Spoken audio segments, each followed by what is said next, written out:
యేసుక్రీస్తు నామములో మీకందరికీ వందములు. ప్రతి రోగం వెనుక, ప్రతి దుర్వ్యసనం వెనుక ఒక దురాత్మ పనిచేస్తది. ఈ విషయం చాలామందికి తెలియకపోవచ్చు. చాలామంది అదొక వ్యసనం అనుకుంటారు గానీ, దాని వెనుక దురాత్మ పనిచేస్తది కాబట్టి వాళ్ళు వ్యసనం నుంచి బయటపడలేకపోతారు. ఆ దురాత్మ ఎప్పుడు కూడా వాళ్ళని వెంటాడుతూ ఉంటుంది. మరి ఎప్పుడైతే వాళ్ళు యేసు రక్తంలో పాపాలు కడుక్కుంటారో, ఆ దురాత్మలన్నీ కూడా వదిలి వెళ్ళిపోతాయి. గమనించండి, జ్ఞాపకం చేసుకోండి. అదేవిధంగా రోగాలు కూడా. ఒక సమయంలో నా భార్యకి ఒక అనారోగ్యం వస్తే కాళ్ళు 2 వాచిపోయి చనిపోయిన వాళ్ళ కాళ్ళు ఏ విధంగా కాళ్ళు మరి అయిపోతాయో ఆ విధంగా 2 కాళ్ళు వాచిపోయి, చేతులు వాచిపోయి, మరి కేవలం మాట ఉన్నది, కదిలికైతే లేదు. మాట్లాడగలుగుతుంది కానీ చేతులు వెత్తలేకపోతుంది, కాళ్ళు వెత్తలేకపోతుంది.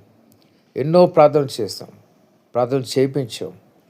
ఆఖరికి ఒక సిలువు పాట, మరి కదంబరి సింధీ సాంగ్, కదంబరి అనే ఒక ఆమె పాడింది Sindhi song, Sindhi Christian song అంటూ ఉంటుంది. దానిలో సిలువు పాట చక్కగా పాడింది ఆమె.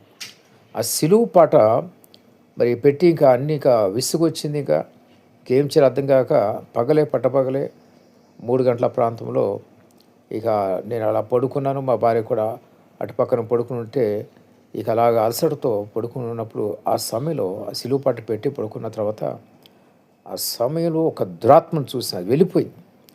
ఆ దురాత్మ ఇక సిలువు పాటను తట్టుకోలేక వెళ్ళిపోయింది. వెంటనే నేను కళ్ళు తెరిచి చూడగానే అక్కడ మా భార్య వెంటనే చేయి పైకి వెత్తి దేవునికి స్తోత్రం చెప్పింది. వెంటనే చేయి లేపింది. చూడండి, దురాత్మ ఎలాగ ఆవరిస్తుందో మనుషుల్ని, ఎలాగ రోగానికి గురి చేసి ఆ మనిషిని చంపాలని చూస్తుంది. గమనించండి, జ్ఞాపకం చేసుకోండి. దురాత్మకి ఎందుకు పని ఉంటుంది?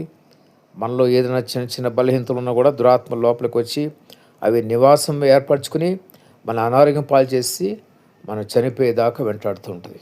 కాబట్టి పరిశుద్ధంగా పవిత్రంగా జీవించాలి ఎవరైనా సరే. అంతరంగంలో రహస్య పాపలు ఏది ఉండకూడదు. ద్వేషం, వస్తే మత్సరం, క్రోధం ఇవేవి కూడా మన హృదయాల్లో ఉండకూడదు. ఏ చిన్నది ఉన్నా కూడా మరి వచ్చి పట్టుకుంటే. అదేవిధంగా మాకు తెలిసిన ఒక కుటుంబం, అప్పుడు ఆయనకు 90 ఉంటాయి. ఆయన భార్య, ఆమె చనిపోయింది. ఆమెని ఒక భయంకరమైన దురాత్మ పట్టుకుంది. ఎందుకు వచ్చామంటే ఇక్కడ ఈ చర్చిలో ఉన్న క్రైస్తవులందరూ మారిపోవాలని ప్రార్థన చేసింది ఆ నామకార్థ క్రైస్తవులు. అయితే వాళ్ళంతా నా వాళ్ళు, మా నామకార్థ క్రైస్తవులు అంతా నా వాళ్ళని చెప్తున్నాడు సైతాను. వాళ్ళ గురించి ప్రార్థన చేసినందుకు నేను వచ్చి అంటున్నాడు. ఎందుకు వస్తాడు? వాళ్ళ గురించి ప్రార్థన చేసి ఎందుకు వస్తాడు? ఈమెలో చాలా బలహీనతలు ఉన్నాయి, ఈమెలో అసూయ, ఇవన్నీ అనుమానాలు ఉండేవి. అందుకని వచ్చి పట్టుకుంది.